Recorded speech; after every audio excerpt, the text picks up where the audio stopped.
video. This one's on my Range Rover L405.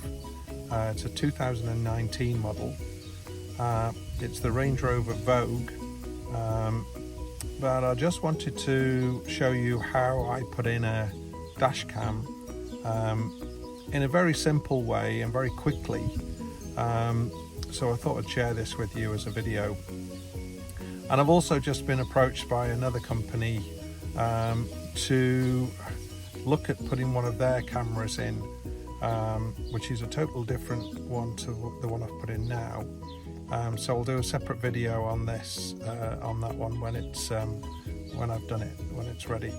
So let me just turn over the camera for you, and I'll show you what we're going to do today. So this is the dash cam that I've installed in the Range Rover. It's a black view model. It was only actually a very basic one, and the quality is not great of this one. I just bought it on eBay for £30 odd, something like that, but it was just something functionally to get me up and running. But the principle is the same whichever model you've got. So what I thought I'd show you is just how I put this in, as I say, in a very simple sort of way. So as you can see, I've installed the dash cam up in that area there. It's a nice central location. It videos straight out of the screen, the front screen. So you get good coverage, and should anything happen in front of you, it's got a good angle of view. The cable, as you can see, I've just run from here down to the camera, and as I've done before, if you've ever seen any of my previous videos, you'll see that I use a similar sort of approach, running them along and into the trim up here, the headlining trim, that just folds away quite easily. Now the thing is on these Range Rovers that unlike previous cars that I've done, I've hardwired them into the fuse box. The big difference on this one, which makes it kind of easy and quick, is that if you know that you've got these two glove box hatches, top and the bottom, well, the one at the top, on my model anyway, I've got a cigarette lighter here. So that kind of made me think that it was an easy option, rather than going into the fuse box, that this is a kind of a redundant cigarette lighter, but it's serves the function for connecting the dash cam to it. So I've used that as the connector this time. So what I did was went from step out, slight bit of wind noise here, but I hope it's not too bad. So from the tools that I used, really simple. I've got a plastic trim tool and a T20 Torx screwdriver tool. So I'll pop those out of the way. So starting from the trim, just pull your rubber seal, your door seal, back slightly. You don't need to go too far up. I'd say just above your dashboard here. Pull it away from the door and just down below this point here, or at that point there. The reason being is you're going to pull this off, and it just needs to come away. The rubber seal needs to come off first. So take your door seal off first, and then we want to pop this off. And what I found was the easiest way to do it was drop the bottom glove box, and with your plastic trim tool, just fit this into here, and this will pop off, and it comes off as one section, and then you can just take it away. Then your T20, you've got two screws that are in here. There's one there and one here. Take your two screws out of here and two black screws, and then just gently pull this away.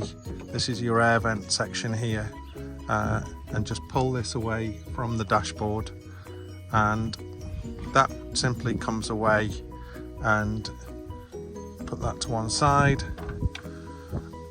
and then you've got plenty of access here to where you want to be next. Inside the glove box, the top glove box, this one, where you're going to put your cables, is your little interior light. Again, with your trim tool, just pop that out, pull that out of place. Don't need to unplug it, just simply pull it out of place. And what you can then do is the power cable that comes onto the side of your dash cam. So again, whichever model you choose, whether it be one of these or another one with a different USB type charger cable, from the thinnest end, so take this, I'll pull it out for you. So if we're coming from the power end, start from down here, so you put in the cigarette lighter, or you plug in the cigarette lighter here, and then start to feed through all of these access holes now. So feed your power cable to the dash cam through here, and then I don't know if I can show you in there, but if I point at it with but basically in there is the cable, and I fed it round the back of into there, look. So I fed it round, just dropped it down, dropped it through, and you can see here that's where the cables come from, and then I fed it up. Now this is where really, again, you don't need to take your car apart really too much at all. What I did do with previously, I've taken off this trim on cars and fed it through here and this, that and the other. You don't really need to do it on this trim, it's so thick. But if I come into the car and show you, really just what you want to do is just fold this edge back like so, and if you can see, the cable is in there.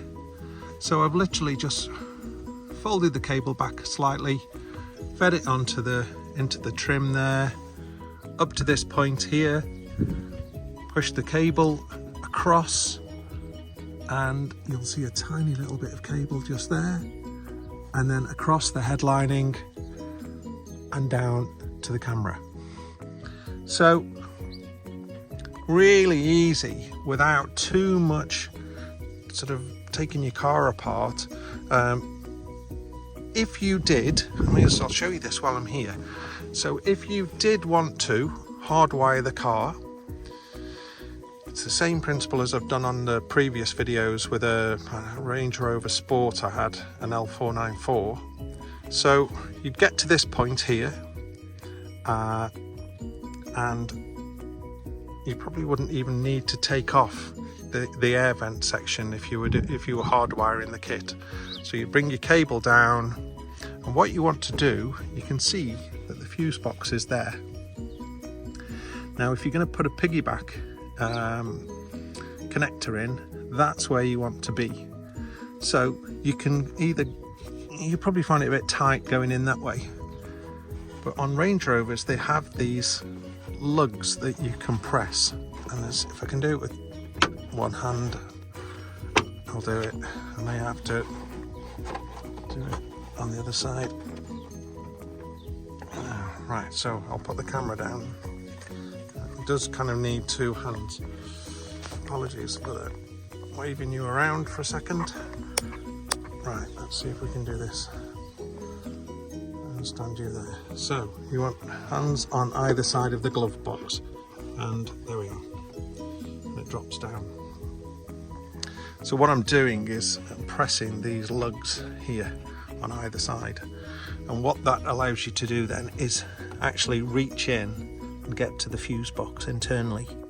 And my previous car I put on fuse 52, but I'd probably, for this one, take the paper and have a look at an ignition feed or a live feed and use that bank of fuses there to work out which one I want.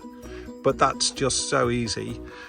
If you wanted an earth strap for your camera or the hardwire kit, use this bolt here.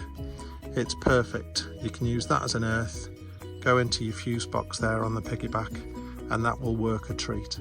But like I said, the reason I've done it this way today, just click this back into place.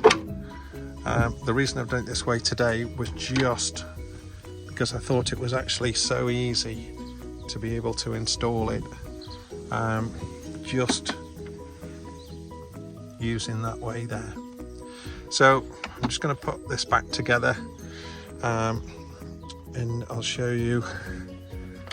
It's just in reverse, so piece of trim, it's your air vent trim, just fits along, slides into place nicely, not difficult, and it'll just comfortably sort of move into place there. And then with the plastic trim here, the thing with this is, and it's the same on the L494, just pay attention to these, pay attention to these here first. These are your two sort of locating lugs, if that's what they call them, I'm not sure. So make sure you get kind of this in line with those first before you attempt to start pressing this home, otherwise it won't centralize. And then put the panel back on, put your rubber back on, and you then get an ignition feed. So if I start the engine, I've just unplugged it, which, let's plug it back in. I'll just put the ignition on, and that should power up, and we may get some talking. It tells me it's vibrating. There you are. So you can see it's now recording. It might actually talk to me, which it sometimes does. Black view for your safe driving. There we go. Starting normal recording. So, and that then is in your ignition now. So it switches on, switches off as and when you're using the car. So I hope that was helpful. Any questions, please drop me a line. Like I say, I'm going to be doing, next video is on this one, which Fit Camex have sent me an OEM looking dash cam, which I'm going to fit up here. You take this panel off here and refit it with this camera dash cam here.